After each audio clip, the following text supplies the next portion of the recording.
A Reverend's 22-year nightmare at haunted Langenhoe Church by Into the Fog with Peter Laws. And I do apologize if I mispronounced anything. It's been a solid 6 hours of streaming and reacting. In the winter of 1937, a Reverend arrives at a quiet English village. Tasked with nurturing the congregation of a 14th century church, he soon discovers he wasn't the only one drawn to those ancient crumbling walls. For the next 2 decades at this church, the paranormal would become his constant companion, where he and others would experience a relentless force, audible whispers, violent poltergeist activity, and chilling encounters, along with full-bodied entities that could reach out and even embrace the living. This spine-tingling yet largely forgotten haunting is ready to be remembered. Because I'm Peter Laws, and this is a Reverend's 22-year nightmare at Langenhoe. The county of Essex is filled with dark mystery. Sometimes known as Witch Country, it is the birthplace of the infamous Witchfinder General Matthew Hopkins. But there are also countless stories of the paranormal too. I've covered some of them on this show, like the Devil's Disciple at Treasure Holt or the UK Amityville in St. Osyth. But Essex is also home to what is sometimes described as the most haunted house in Britain, the infamous Borley Rectory. And yet a mere 22 miles south of Borley is the site of a haunting that rivals, or some might even say exceeds, the events at Borley. They call the place Langenhoe, which comes from the Anglo-Saxon word for long hill.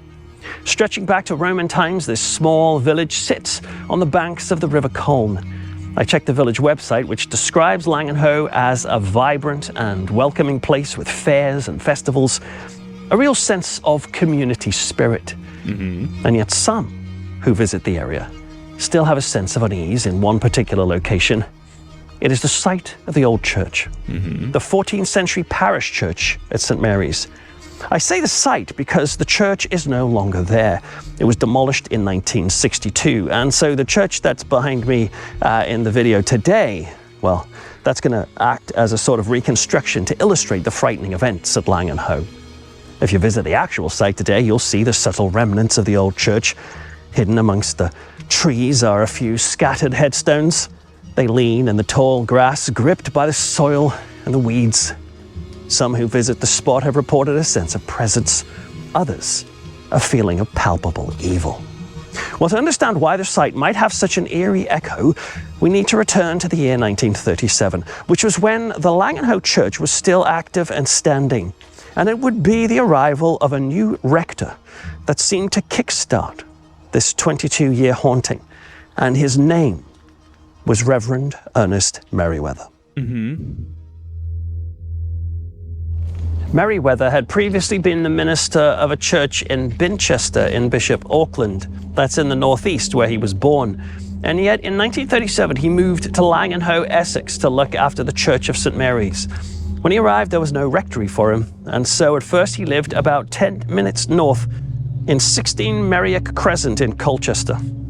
He was described as a large, stocky northern man, and by all accounts he was very well liked by everyone he met. Paranormal researcher Peter Underwood interviewed Merriweather and said he was, quote, level-headed, sensible, and with an infectious sense of humor, and with a gift for looking on the bright side of things. He had also had, and this is important to know, he had also had no previous experience of the paranormal. But all that was about to change, because very soon after he arrived in Langenhoe, he would start to experience events so strange that he would end up keeping a diary, recording the activity. And his first entry came on the 20th of September, 1937, a mere month before he was to be formally inducted as the rector of the church. And it took place inside the church building. His diary described it as a quiet autumn day when he visited the church. Perhaps he was looking around it excited, or maybe a little nervous about his new role. It was a Monday, and Reverend Merriweather was standing alone. The air was very still. There was little trace of wind, so much so that he'd left the west door open. And so imagine Merriweather's shock when the church suddenly exploded with a deafening heavy crash. It was the west door slamming shut, The sound of the impact was so immense it seemed to shake the entire building. And perhaps he could have dismissed this as an inexplicable gust of wind, and yet the events were disturbing enough for Merriweather to record them in his diary. Doors don't usually slam to as if an express train had hit them when there is no palpable reason. This aroused my curiosity as to the cause. And it would be the first of many entries. I mean, generally, yeah. If you leave something unattended, right? I mean, basic physics, right? An object will remain in motion or lack of motion unless something interacts with it. Someone's gonna have the actual quote, but you get what I'm trying to say, right? Like, especially if it's a heavy door and the heavy door is just open, you know, a gust of wind, swamp gas in the moonlight, you know, is something, you know, completely random. Sure, maybe. Generally, though, like, yeah, you leave a door open, something like that. It is definitely going to be a little shocking when something like that absolutely happens, because there's just, why? The actual legit question, why? How did this happen? The next event was small, like the start of hauntings often are, but it was peculiar enough for him to record it in the diary. You see, Merriweather had various items to help him do his work as a vicar, including a small briefcase that is used by clergy. In it, vicars can carry a crucifix, communion wafers, or perhaps silver or gold chalices for communion wine. So, since the... Yo, he's got the Seto Kaiba briefcase for, like religious implements. That's kind of cool. I kind of dig it. Like, you could fit 3 blue eyes in that. These contents can be expensive. The cases often have locks on them. Mm-hmm. Merriweather would place the case in the vestry of the church, which is where the vicar would get ready for the service. The vestry will become a focal point in this paranormal activity, by the way. He would put the case in the vestry and leave it open so he could grab what he needed. And yet, on 2 occasions, in November of 1937, he would come to the case and find it had locked itself. Made no sense. He tried to get it to open, but he couldn't. He took it to another part of the church, and still he couldn't get it to open. Confused, he took it into the churchyard, but still, it was just too tight. It was only when he took the case further off church grounds into one of the surrounding lanes that something changed, and he said that suddenly, quote, the valise unlocked without any difficulty. The first time this happened, there was a witness with him who saw the entire thing play out. The case seemed to be being tampered with, but only on church grounds. Now, these initial, you could say very minor events, the slamming door and the locking case, seem to have happened around his induction service. This is a special... I mean, yeah, you inherently just kind of write those off as minor incidents. They're just ultimately nothing burgers, right? That's like the equivalent of you have a power drill and it tends to get stuck, but sometimes it does, sometimes it doesn't. Or, you know, you hear the screen door maybe slam in a certain way. Obviously, you need to be alarmed, but, you know, immediate kind of like, huh? What happened? Anybody there? No? Okay, whatever. And even then, you can't necessarily discount if you're in a workplace. Maybe your buddy's playing a prank on you, right? Maybe maybe you're working on a car and he threw a potato up the tailpipe, right? As people are wont to do. So, I mean, ultimately very minor things. Would I argue you kind of throw caution to the winds? No, not necessarily, right? It's especially if you hear a door slam, screen door slam, stuff like that, right? You check your perimeter, make sure everything's good, right? That kind of thing. Don't want a crack kid stealing all the copper out of your walls. No, sir. But I think that is just general like safety kind of thing. Like nothing super alarming. All things considered, right? You could argue the briefcase maybe has, maybe it's got a lock that sticks or something like that. Something on it kind of sticks, therefore making it harder to pry open. But that's coming from a very dismissive and skeptical standpoint. Whereas I think the insinuation here is, probably from the door, don't leave the door open, to religious implements. No. We're not playing that game, Captain. And then making sure the briefcase is shut on church grounds. I think that's at least what the insinuation would say. Church event where a new vicar or rector is installed into the church, like a new operating system, I suppose. Someone to help bring the Holy Spirit to the new generation of churchgoers. Perhaps this presence wanted to make something clear from the start. Not all the spirits on that ground were holy. Mm-hmm. Yeah. And so the new Reverend was inducted as the minister on February the 12th of November 1937, and a large congregation gathered to celebrate his arrival. Yet if Merriweather enjoyed the sight of a full church, it wouldn't last. You see, it was mostly visitors that day. His regular congregation was much, much lower. He only had about 6 or so people regularly attending the church each week. The church was about a mile's walk from the center of the village. Nearby Langenhoe had a Methodist chapel that had just been built a few years before in 1934. That was only half a mile further. UK, what is your naming convention? We have Aberton, which is just so aggressively British. And really? We're not going to talk about where that chapel is located? We're not going to talk about that name? Somebody was laughing when they made that name. Absolutely. Someone was having a field day. They were cackling. From the village, so perhaps people were drawn to that new church instead. Whatever the case, Merriweather would have felt the pressure to build the numbers up, especially when the bishop at his induction preached on the subject of, quote, the responsibility of a clergyman, and the bishop had said that Merriweather was to be the shepherd of the community. So after he started, he did just that. He focused on building the congregation, and he did somewhat. But what's fascinating is that nothing paranormal seemed to happen for the next 8 years. Perhaps he put the slamming west door and the locked case down to just one of those things. But then, in 1945, the activity picked up again. And this time, it would get much, much more frightening. The ghost got drafted into World War II. 1973 to 45. Yeah, no, the ghost went to go fight off in the war. He's got the body count. And would not stop. The events wouldn't only be witnessed by Merriweather either. For example, it was Easter Sunday, 1945, when Mrs. Gertrude Barnes came to the church. She was with her daughter Irene, and they had planned on preparing the space before the congregation arrived for the service. Well, Gertrude and Irene put some flowers into a vase, and they were going to place it perhaps on the altar, but they had another task to do first, so they set the vase of flowers down on one of the church pews. A split second later, Gertrude turned back to pick up the vase and found that even though it was sitting there, the flowers themselves had been taken out and laid across the pew. That was not how they left it. In fact, after that Easter Sunday, there would be repeated weird incidents with the church flowers. They would be moved from one place to another without anybody knowing why. Sometimes the flowers would vanish completely and simply couldn't be found. At other times, they would suddenly be discovered in a place where they had previously looked. After hearing how this case develops later, I'm inclined to see these flower issues as the first signs of a mischievous poltergeist. But again, these events were so subtle, you could put them down to potential absent-mindedness.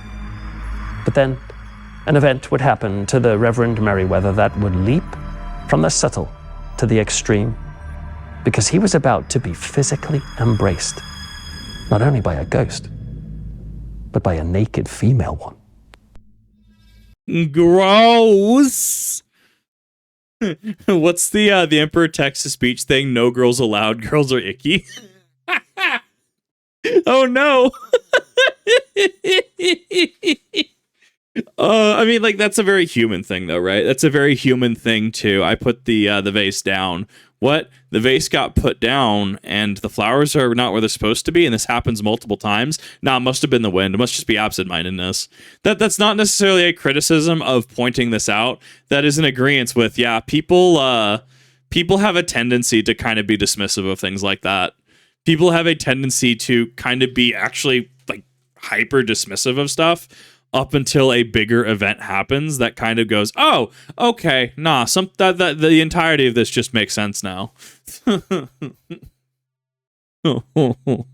like the title of this section. Langenhoe Church was very close to a farm and also an impressive home called Langenhoe Hall. One day, Reverend Merriweather wandered down the lane from the church to the hall to pay his respects. Maybe he was simply being neighborly. Maybe he wanted to encourage attendance on a Sunday, who knows? But whatever the case, he arrived at the hall on an autumn day in 1947. He met with the owner. Now, some sources call her Mrs. Cutting, but others call her Mrs. Cummings. I'm going to stick with Mrs. Cummings. I think Mr. Cummings was away in London that day. Well, the lady of the house was happy to entertain the rector from next door and even offered to show him around the house. I find that a little bit odd because by now he would have been there for 10 years. Was this really the first visit that he had made next door? I don't know, but he was alone with Mrs. Cumming. And I mean, it could be. So that is one of those things that, especially in modernity, right? I mean, I guess you have to take time period into account with that, right? Like when was the last time you talked to your neighbor? If you got a new neighbor, have you talked to them yet? Has it been a period of years? Do you actively talk to all of your neighbors, right? That kind of thing. Especially as a public figure, right? As a reverend of a church. That's not the most outlandish thing to me, if I'm being completely honest. she took him around the house on a tour. She led him to one of the bedrooms. This room had some impressive views over the marshes. Yet despite these beautiful views, Mrs. Cummings admitted that they chose to sleep in another bedroom rather than this one. They picked the one actually with a far less attractive view because she said she felt something wasn't right about this particular space in the house. In fact, while they stood there in that bedroom, she was already getting uncomfortable with the atmosphere. And so she said, "I don't like this room." And she walked straight out. Nice. This left Reverend Merriweather standing alone in the shunned room just for a moment. So he took one more step towards the window to admire the outlook. Then he turned back so that he could find Mrs. Cummings again. And that's when something insane happened.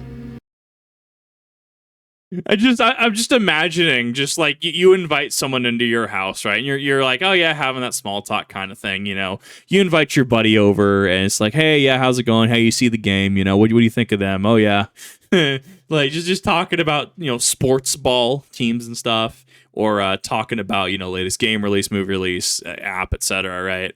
And just like, yeah, no, this room sucks, and they just turn and walk away, and it's like, bro, did you not invite me here?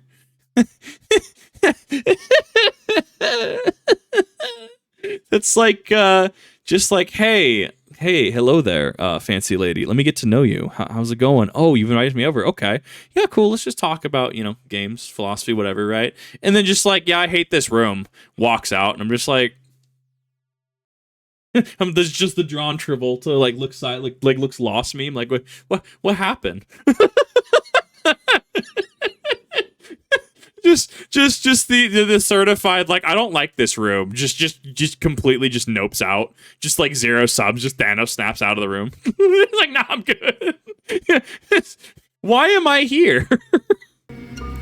He stepped from the window towards the door when he suddenly felt the sensation of arms sliding around his body, Nice. pulling him close in an embrace.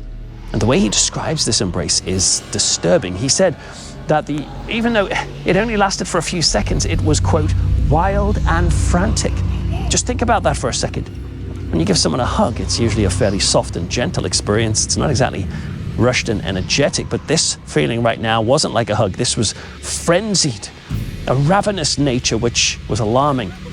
Once the figure had a hold of him, he felt it pressing itself eagerly against him, and he knew it wasn't hard to tell. He was in the arms of a woman, a naked woman. He could feel her bare skin against his, and yet there was nobody in the room. There was no auditory or visual evidence to accompany this moment, just the absolutely clear feeling of skin on skin, unrestrained and manic. Okay. Do ghosts and demons, do they qualify for child support? Asking for a friend. If something were to happen, would they legally qualify for child support? Would you be held accountable? I'm not saying to do it. I'm not okaying it. Okay, do not the ghost, do not the demon. All I'm gonna say, I mean, maybe we should look at the law. Maybe we should look at legally where this stands, right? I think that'd be a cool conversation to have. I think it'd be cool to get your bearings in that discussion. Shock, he scrambled out of the room and tried to gather himself. He found Mrs. Cummings and awkwardly thanked her for the tour, but he didn't say anything about the naked woman. Instead, he just got out of there. Yeah. And he raced back to the church. I wonder if he looked back on the lane, how he would know if that ghostly woman had followed unless she had touched him again. Maybe she was standing right next to him, walking, and he couldn't see her. How would he know for sure? Well, back at the church, he was racking his brains to know what he should do after that incident, and he decided that it just wasn't right to talk to Mrs. Cummings about it. Maybe he was embarrassed given the naked aspect of it, or perhaps he didn't want to scare her. After all, the previous phenomena had happened in and around the church building, so this was somebody's house in which this had happened. Perhaps his pastoral heart couldn't bring himself to lay something so frightening onto his neighbor. And so instead, he made a phone call to the bishop of... You made a phone call to the bishop to ask, hey, yo, if I still say no, that counts, right? Like, ghosts and demons still have to ask for my consent, right? Yeah, ask for consent. Don't be weird about it, okay? It's how you go to prison. It's how you go to, like, baby ghost jail. 100%. Ask for consent, damn it. Look, people would pay on the internet would pay a lot of money for that, okay? Like, they would pay a lot of money and consent to that. Don't bully some poor dude, okay? That's not bueno. You have to ask for consent regardless of what you are, what type of being, entity, etc. Colchester. Now, you might think that the bishop would hear this naked ghost story and say, "What have you been drinking?" But actually, the bishop was fascinated. He was open to the paranormal. Why? Because he'd experienced poltergeist phenomena himself, firsthand. You see, in previous years, this had happened through his link to Borley Rectory. He had been to the infamous paranormal hotspot during the height of the haunting activity there, and he was almost hit on the head by a stone that had been launched at him from out of nowhere. Nice. It hit the fireplace instead, and he was convinced that there was something going on there. And so after hearing the story about the naked woman, he was keen to help Merriweather figure this all out. And they decided to look into the hall's history, hoping to discover who this phantom woman might be. Merriweather hadn't done much investigating into the history of the area at that point, but now they started to uncover stories of Langenhoe. He was chilled to hear that for many years the locals had considered the area around the church to be haunted. There were legends of specters that stalked the churchyard at night, including one of them dressed in black, and he felt another shiver when he learned that that spirit was female. There was also a report from 1908 about two sisters who were outside the church when they saw the figure of what looked like an old-fashioned nun walking along the pathway. The nun then went between the gravestones of the churchyard and walked through the north church wall. Nice. Vanishing before them. Knowing there had been previous paranormal encounters at the church may have disturbed him more or comforted him to know that he wasn't alone. But as the years went by, he would learn that lesson over and over again. He wasn't alone in that place, and the activity was to become relentless. The bizarre naked woman encounter had happened in the autumn of 1947, but when 1948 came round, the haunting intensified.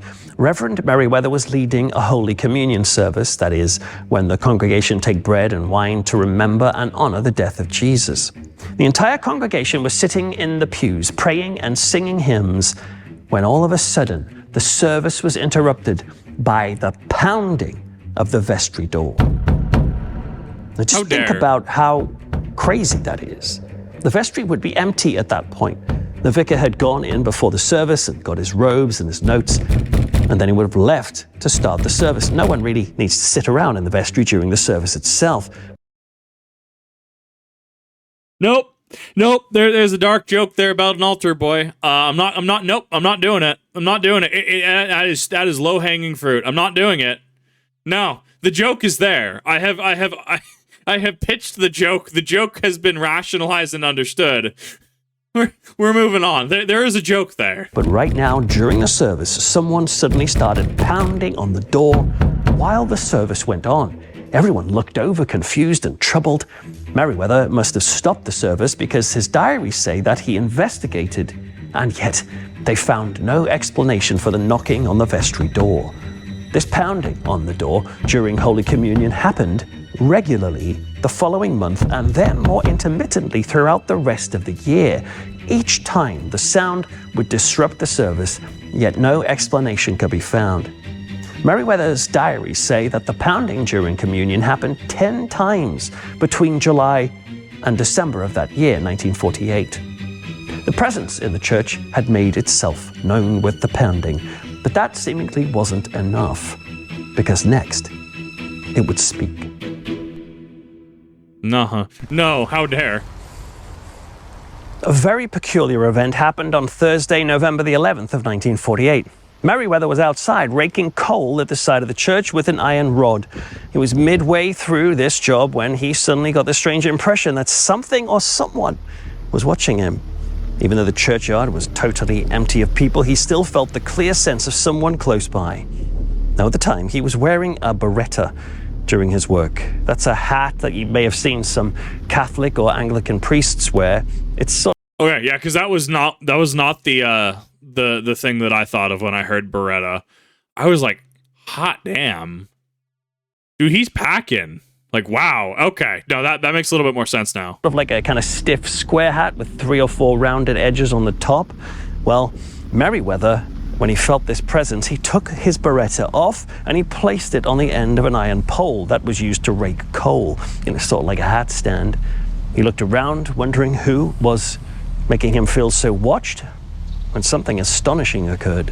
His hat, the beretta, started to move by itself on the end of the pole, began to revolve very slowly right in front of him. It was as if some invisible fingers were turning it for their own amusement. This was strange enough, but then, only 5 minutes later, something even more frightening happened. He heard a voice speaking to him. So that is actually something I've noticed with a lot of paranormal accounts, encounters, confessions, etc., right? That is actually something that it seems to be consistent. If you are to acknowledge something, it seemingly makes the problem worse, which is actually kind of fascinating. So, like, think about it this way, right? You're in the middle of the woods, right? Middle of the woods status, right? And you start hearing, scraping and knocking and clawing at your doors and stuff, right? Okay, you're like, whatever, bear, whatever, right? But then you start hearing it go all around your house, and like you're out in the middle of nowhere, no one should be there, but it doesn't sound like any sort of animal you've ever heard. Specifically alluding to skinwalker stories, that kind of thing, right? Like, you just don't acknowledge it, and it seemingly goes away, and then you get in the morning, it's like, oh yeah, well, this thing went right up to that window, right? Or if you go to haunting stories, it isn't until someone decides to really acknowledge it. It seems like acknowledgement is kind of the thing, to which kind of invokes the pop culture concept of you have to invite a vampire in, right? I don't know how much grounding that has. I don't know if that's how far back that actual ideology goes. So therefore I say pop culture ideology on it, right? But like how you have to like, oh yeah, cool, I'm gonna invite the vampire in, right? Hey, you don't want to ask me to come into your house? Wink, wink, nudge, nudge, that kind of thing. So I wonder if it is the acceptance and assuming this is paranormal, right? If the acceptance and acknowledgement is key in the escalation. That's kind of my running theory right now, that acknowledgement and acceptance are key to things to continue or to get worse. This needs some explanation. In 1948, there had been a series of incidents in the local area involving disaffected youths. These had been reports of vandalism and even assaults by young boys. They'd been attacking people on the local lanes. And so the Reverend was frankly a little worried, understandably, about these attacks. And so despite his large, imposing size, he decided to carry something extra for protection. It was a small dagger. Nice. He'd obtained this dagger from a relative who had sent it to him from Cyprus. Well, on the day of the beretta turning on the pole, he had that dagger tucked into his belt, which was hidden under his cassock robes. Now, if those youths had turned up, he could reach under the robes, pull out the dagger, and hopefully send the wayward teens on their way. After the incident with the beretta, however, he went inside the empty church and was standing at the altar. He was looking out onto the church when he suddenly felt the strangest sensation. Something, somehow, was reaching under his cassock and was now tugging at the Cypriot dagger inside his belt.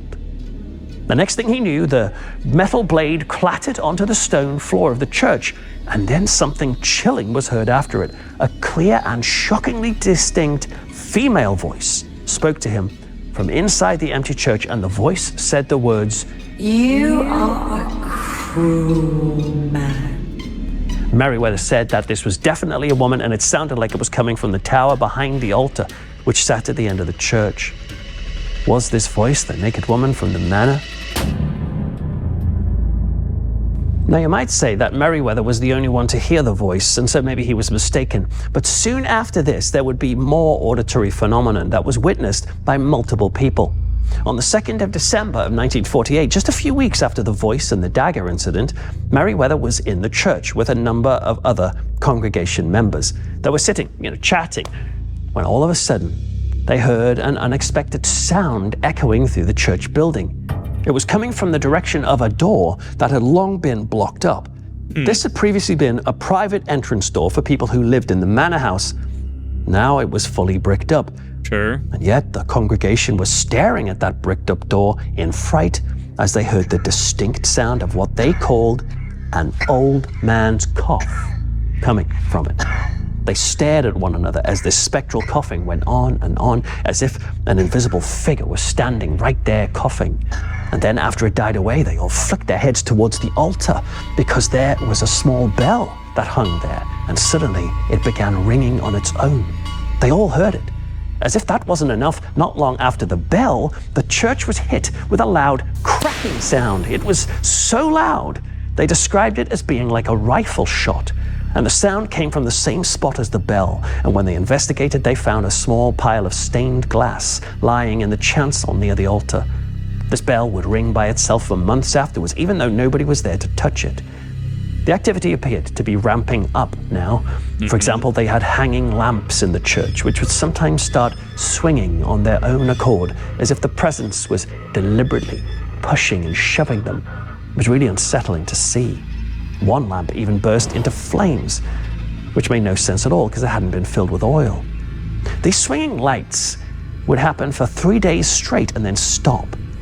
So far, the Reverend had seen poltergeist activity and heard spectral voices. He had even been physically touched by unseen hands, but it would be in 1949 when he would see an actual apparition before him. I think it's interesting to think about from a skeptical standpoint, right? Especially early on, like, hey, you should probably get more people into this congregation, wink, wink, right? So I'm sure from a skeptic standpoint, the argument can be made that some things like this could be remotely rigged in some capacity in order to potentially draw people there. I think the counterpoint to that is going to be, especially if you are doing this in bad faith to drum up numbers, right? I think that you enter a situation where the ends don't quite justify the means and you could end up worse off. While this is happening as well, it's kind of interesting because no mention to calling other churches, other specialists, etc., have really been made or happened, at least from how this is presented. Where if there was an escalating issue and, you're worried about a quote unquote holy place being defiled in some capacity, I feel like there's a process for that. I don't know what the process would be. I feel like there is a process for that, though. Merriweather was in the middle of leading a church service one Sunday. Now, thankfully, by now, that regular pounding on the vestry door seemed to have died away. Look at the lady in the background. But something even more disturbing. Yo, is the lady in the background doing the Sasquatch turn? No way. Look at that lady. Look at the lady. Merriweather was in the middle of leading a church service one Sunday. Now, thankfully, by now, that regular pounding... She did the Bigfoot turn. This lady's a cryptid. I love her. ...on the vestry door seemed to have died away. But something even more disturbing would occur that Sunday as he stood at the altar. He was leading prayers and hymns, and he was looking out into the congregation when he saw the figure of a woman. He estimated that she was young, about 30, and she was wearing a dress that was either white or gray, and she also had what he described as, quote, flowing headgear, suggesting some sort of medieval attire. Is it bad that it's just like, oh no, she's from the clan. Oh no. Oh no. Oh, that's rather unfortunate. Oh no. Oh, I try to filter myself as best as I can, but when you set something up like this, come on. on. Come on.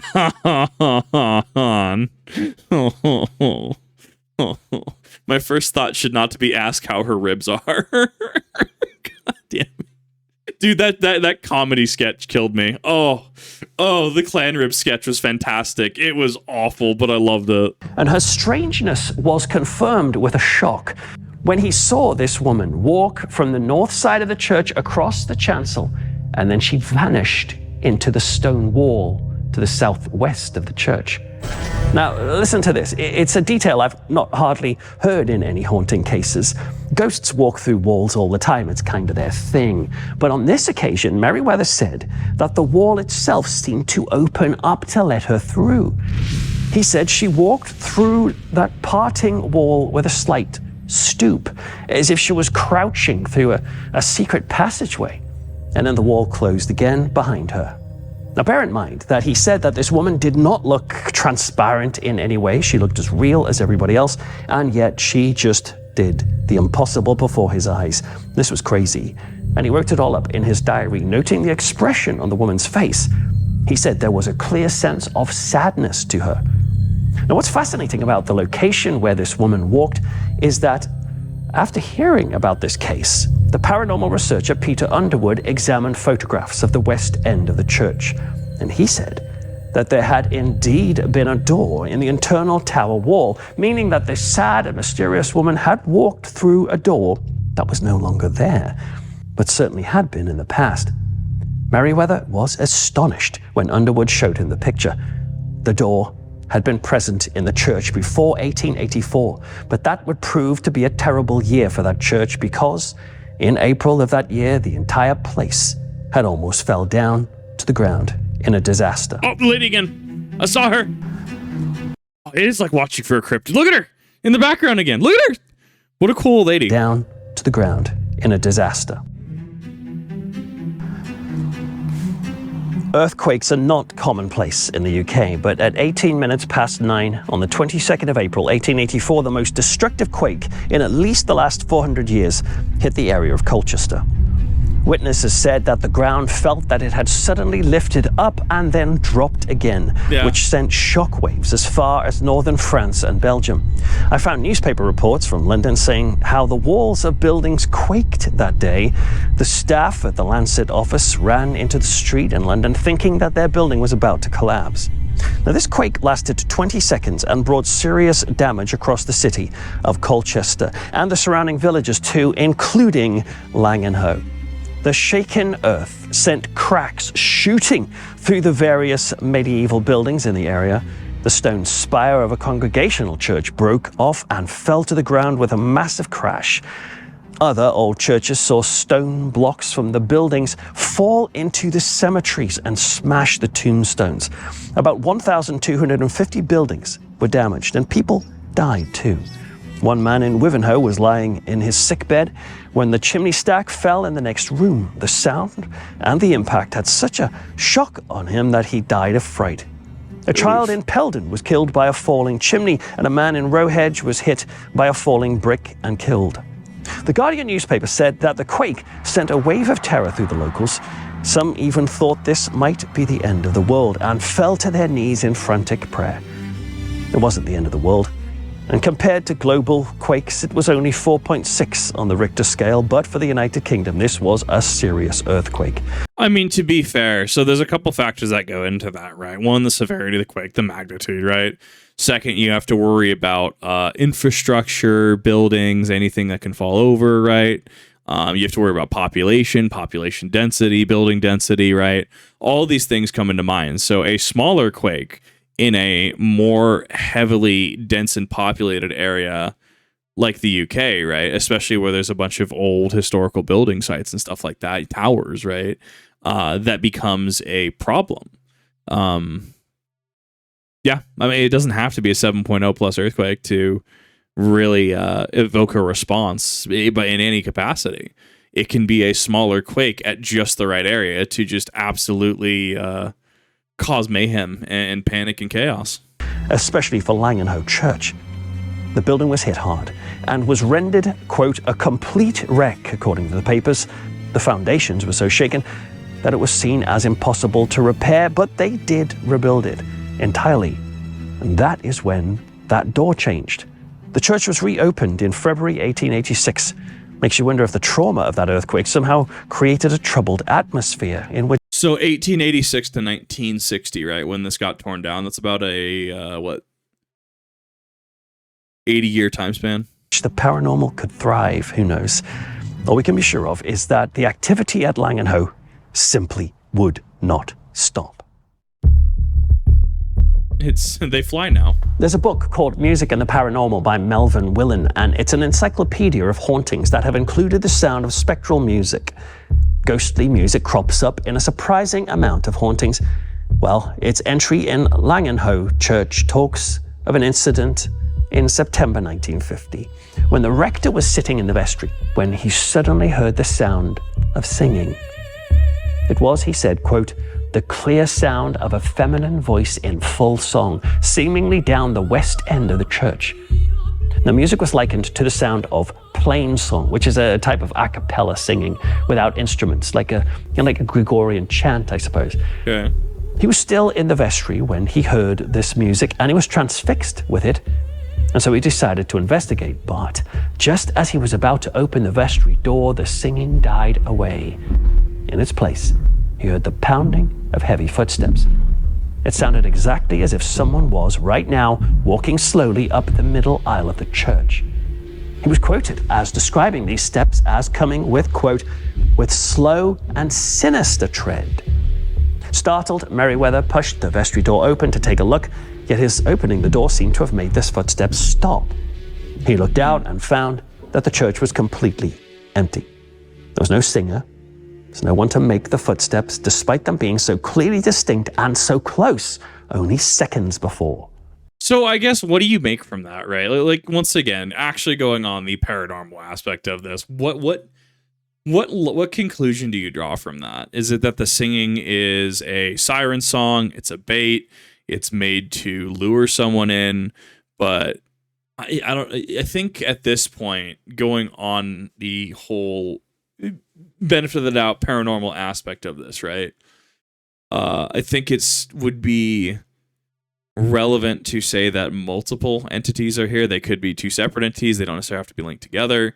I don't know. Like, it's interesting to consider, because that's definitely a strange interaction to hear singing, obviously, like, neutral situation, to pursue said singing. Singing stops, situation has changed, situation now adjusts to heavy footsteps coming towards you, to which reaching that end destination and opening the door, or at least an attempt to open the door, then causes those the footsteps with intent to cease. So I don't know. I don't know what you make of that. I don't know what you make of that from an intent standpoint. This ghostly singing came back just 1 week later. Only this time, other people heard it. Merriweather arrived at the churchyard and noticed there were two workmen crouched on the ground by the west door, which was locked. Confused, he stepped closer and realized that they were looking through the west door keyhole. The two men spotted him and waved him over, telling him to listen. He did and was astonished. Someone was inside the church singing again. It sounded to him like the language was French. Merriweather quickly pulled out the key and unlocked the west door, and him and the workmen hurried inside to find this singer. They nervously explored the building, looking for the source. They even climbed up the spiral staircase which led to the church tower, but no. Despite the unmistakable sound of singing, heard by 3 witnesses, there was nobody in the church to make those sounds. There was a pattern developing. Whatever this presence was, it seemed intent on scaring and confusing people of that church. But why? Yeah. Good question.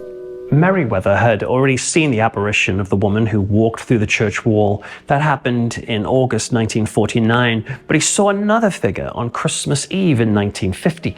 He was in the church when he noticed movement. And when he looked towards the nave, that's the area where the congregations sit, he saw a figure gliding up the aisle towards the chancel. It seemed to be headed for the altar and the vestry to the side. The shape was vague, but was clear enough for him to write a description in his diary, and he said it wasn't female this time. It looked like a man in a tweed suit. He watched this male figure drift in front of him, then it disappeared into the pulpit where he preached from. On another occasion, he had a further encounter while sitting at the organ. Merriweather was practicing his playing, filling the church with the sound of a hymn, when he was suddenly interrupted, not by a sound or a sight, but the unmistakable feeling of being watched. He lifted his fingers from the organ keys and slowly turned on his seat to look at the church. And there was a woman, wearing modern clothes this time. She was staring at him. Merriweather was taken aback, not just because of that intense look on her face, but because within seconds, she had vanished. This haunting had started fairly subtly, but now the paranormal power of this place seemed to be growing stronger and more bold. I mean, yeah, that's it. There's a clear escalation. There's a clear line of progression, right? Intensity has definitely increased. To which, I mean, how do you stop that? How do you reasonably? Well, I guess once again, at this point, is he not reaching out to get any sort of peer review, assistance, aid, help, assistance, anything like that? So I don't know. I don't know what in his kit would necessarily allow him to deal with something like this. I would definitely argue that it will have at this point, the effect of scaring people off, which is counter to what the initial intent was, to get more people in. So I guess I'm just kind of sitting here and I'm trying to, I guess, problem solve really how you deal with that and make the problem go away. For some reason, the vestry seems to keep coming up in this haunting case, as if this was the epicenter for the activity. For example, at one point, Merriweather's housekeeper was alone in the church when she got the distinct impression that she was being watched. She turned and looked around, and yet there was nobody there. Confused, she went into the vestry. And when she went in there, she was hit with a distinct and genuine sense of evil in that room. Bear in mind that she had been in that church and the vestry countless times, yet something on that day felt very different and very wrong. And so, frightened of this evil presence, the housekeeper hurried out of the church and went to get Reverend Merriweather. They both returned to the vestry and yet found and felt nothing out of the ordinary. The presence was gone, or rather, it had played its trick for the day. There would be plenty more. Not long after the housekeeper felt that sense of evil in there, Merriweather went to enter the vestry, yet as he turned the handle, the door would not open. The door had a lock on it, so he turned the key, but it wouldn't work. He kept trying, but still nothing. Annoyed, he went to get the help of a man who lived nearby in a cottage. The man agreed to come and give him some assistance, and so they both went back to the vestry, both of them trying the door, turning the key, but it would not budge. And Merriweather started to consider how he might break in, until all of a sudden, like a flick of the switch, the door just suddenly opened quite easily. This thing appeared to be playing games. Perhaps the man from the cottage thought it was just some issue with an old lock or a hinge, because he hadn't seen any strange activity near the church and he'd lived there for decades.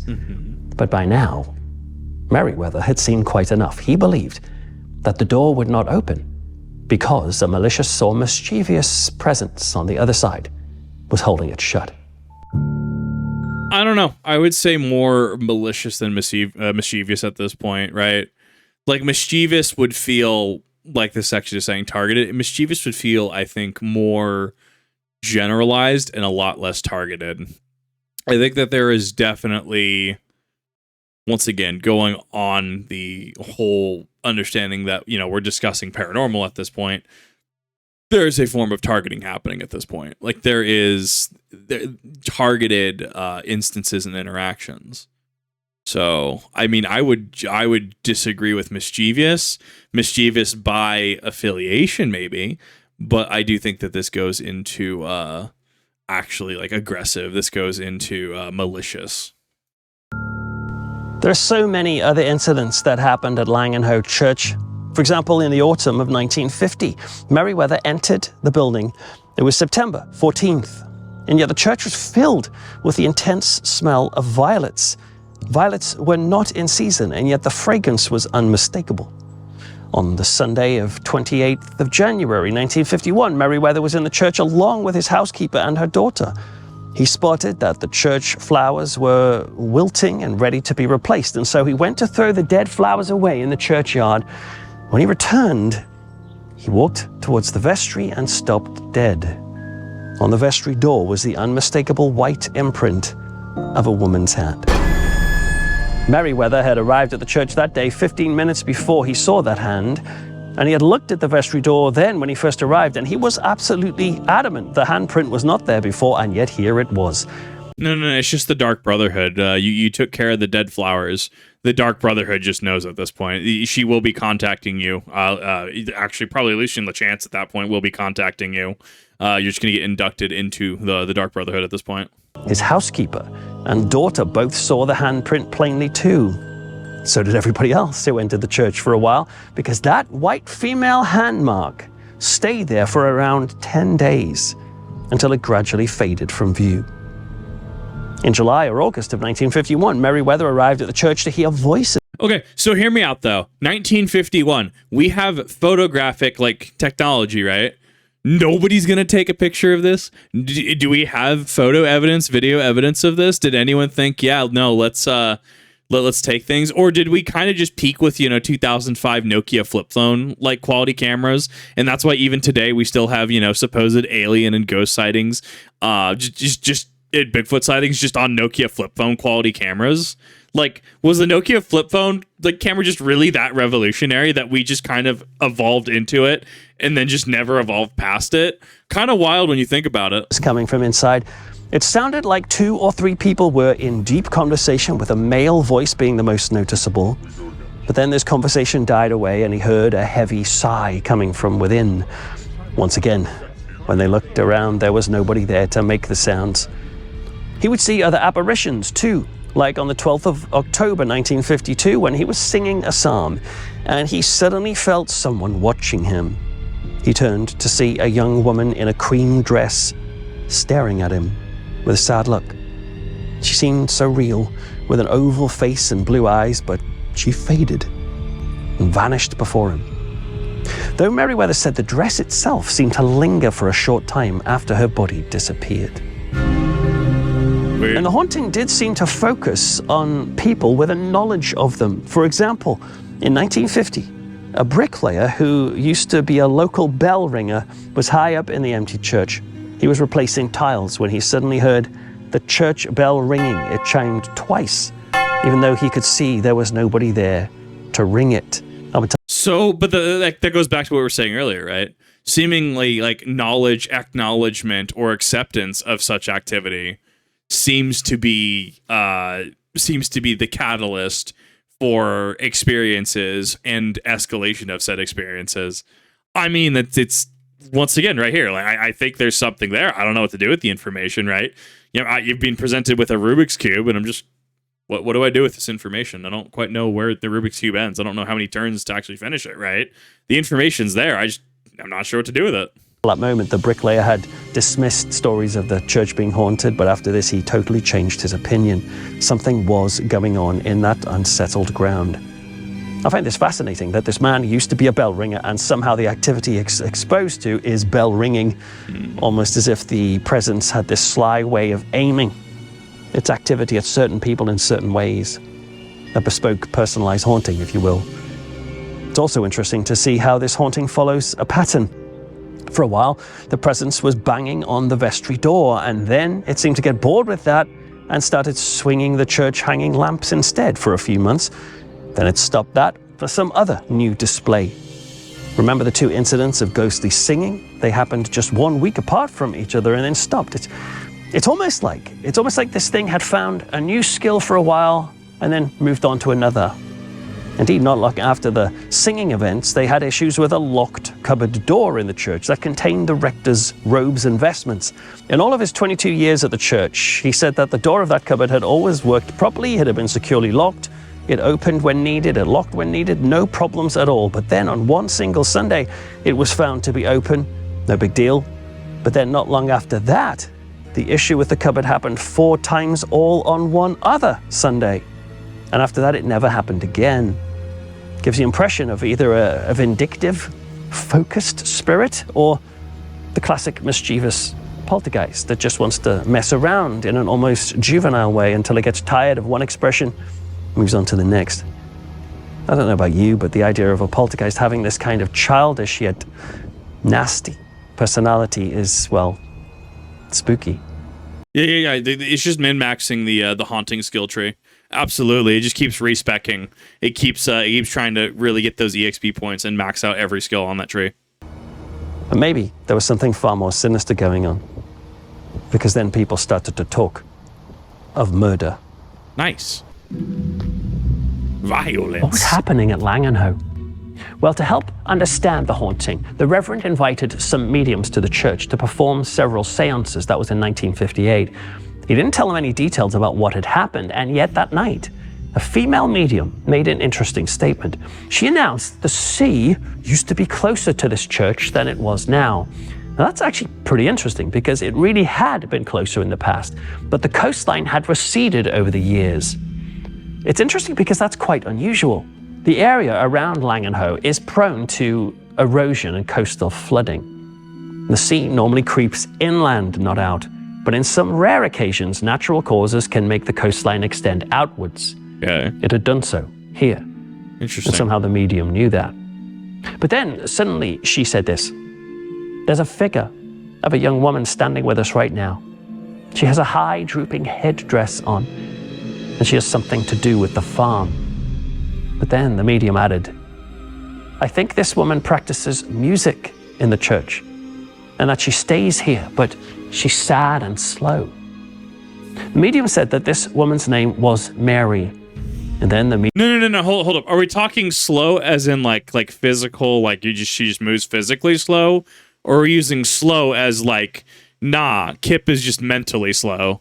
Like he totally just doesn't see things in videos, right? He totally doesn't see things on stream. What kind of slow are we talking about here? Which definition of slow are we following? The medium suddenly announced that she could see a murder being committed inside the very church. She claimed to see a woman and a man struggling together. Some of the entities contacted that night alleged that this man was Sir Robert Atford, a tyrannical landowner who had murdered a serving girl in that church in the early 1600s. But another suggestion arose that a former rector of the church had been having an affair with a young woman and then had murdered her within the walls of that building to cover up the affair. This theory certainly does seem to unlock a meaning behind some of the strange incidents at Langenhoe. For example, could this account for the naked woman's eager embrace? Was that the spirit of the murdered lover holding the new rector like she had the old? Was the sad female apparition in medieval headdress the forlorn and forgotten victim wandering the church in despair? Could this explain the female voice saying, "You are a cruel man," after she saw the dagger in Merryweather's belt? Or disturbingly, could the thuds on the vestry door be where this woman was stabbed to death by the rector? Could that explain the chilling female handprint on the wood of that door? Not to mention the sense of palpable evil within that very room. Well, of course, we don't know, but could it suggest that the spirit of the murdered woman was not the only one in that place? Perhaps the murderous energy of the killer had remained. The haunting certainly does seem to have cruel and mischievous aspects, like it wanted to frighten people, it wanted to disturb them. For example, there was a sanctuary lamp that hung in the chancel. Merryweather made this out of an old jam jar painted red. The sanctuary light symbolizes Jesus' presence in the church, and for 11 years that lamp hung there glowing and bringing comfort to the congregation. But then, when the activity really began, that light would keep going out. There was never any problem of it blowing out accidentally because the candle was in a sealed jar with holes in the lid, and it was unaffected by breezes. But then, one morning during a church service, that candle just winked out, as if someone had blown it, and this began to happen over and over again.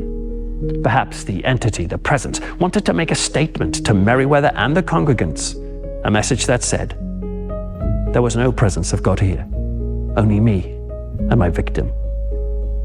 It certainly seemed focused on scaring the congregation rather than outside investigators. You see, Peter Underwood and another researcher stayed over in the church on September the 24th, 1949. They set out various tests and equipment, but nothing happened. There was a huge thunderstorm that night, so Underwood said that any auditory anomalies wouldn't have been heard. But on the whole, it was uneventful. Now, is that because there simply was no presence in that church? Or was this thing focused on the congregation only, and particularly on the rector, Reverend Merriweather, who perhaps was a representation of previous males who had entered that space and hurt people? I mean, yeah, that becomes an argument, right? As well as just going into a location when it seemingly just has some sort of rapport, some sort of history with individuals, right? Some form of history on that. It seems to have an effect on that in some capacity. So therefore, individuals that don't have really any ties to that history could be seen as, unsurprising if no information or no evidence was gathered. So, I mean, at that point, do you bring him in? Do you bring someone else in who really has seen stuff like that? I think there's a number of things there that you can commentate on in regards to investigations, how they work, how they're structured, what you use, what you don't use, etc. Peter Underwood said he had spent many hours with Reverend Merriweather over the span of about 12 years. So the rector was very open to challenge, to questioning. He was eager to find ways of corroborating his own claims with other witnesses, and yet he was adamant. His years at Langenhoe had not been normal. He and his parishioners had encountered the paranormal repeatedly. Some might say that the Reverend perhaps must have had a psychic ability in the sense that he could see the worlds beyond, and yet he never had any other paranormal experiences either before or after. But for those 22 years, he had been subjected to a barrage of supernatural activity. He retired from church ministry in 1959, and he never did grow the congregation enough to make the place viable. The church never really thrived. And with so little in the offering plate, it became simply too expensive to fix or maintain. And that included the vestry, which one day became impossible to open because a loud crash was heard and the brass handle of the vestry door was found sheared in two. Perhaps whatever lurked inside that room had decided it had done enough and would coil itself into quietness, its job done. Because the church stood abandoned and neglected for 3 years after that, but was eventually demolished in 1962, not by an earthquake this time, but by the deliberate leveling of a demolition team. Joke's on you, Mr. Ghost. You can lock yourself in your funny room, but we're just gonna bring bulldozers. just gonna level that. Just gonna make it a parking lot. 3 years later, the Reverend Ernest Merriweather died himself. The events at Langenhoe Church have then faded from memory, and the church itself has vanished from view. And for some reason that I can't understand, it would become a dramatic haunting that seems to be constantly overshadowed by the most haunted house in Britain, just a few miles to the north in Borley. How could this case be so forgotten? Who knows? Maybe whatever walked the stone floors in Langenhoe simply wanted one thing, and one thing only: to wipe that church and the memory of that church off the map. And it achieved its goal. Today, visitors to the grounds will have little idea there was even a church there at all. They might walk their dog and pause for a moment on the very ground on which the vestry stood. Is there still something there lurking? Perhaps. But perhaps it stays quiet as long as the church is unknown. One wonders if the more we talk about Langenhoe, the more we remember it, whether that might cause an old angry phantom to stir to life once again, rising from among those weed-strewn gravestones to say, to insist, forget this place, I do not wish it to be remembered. I'm Peter Laws, and you are you, and now we both know the frightening case of a Reverend's 22-year nightmare at Langenhoe. Good night.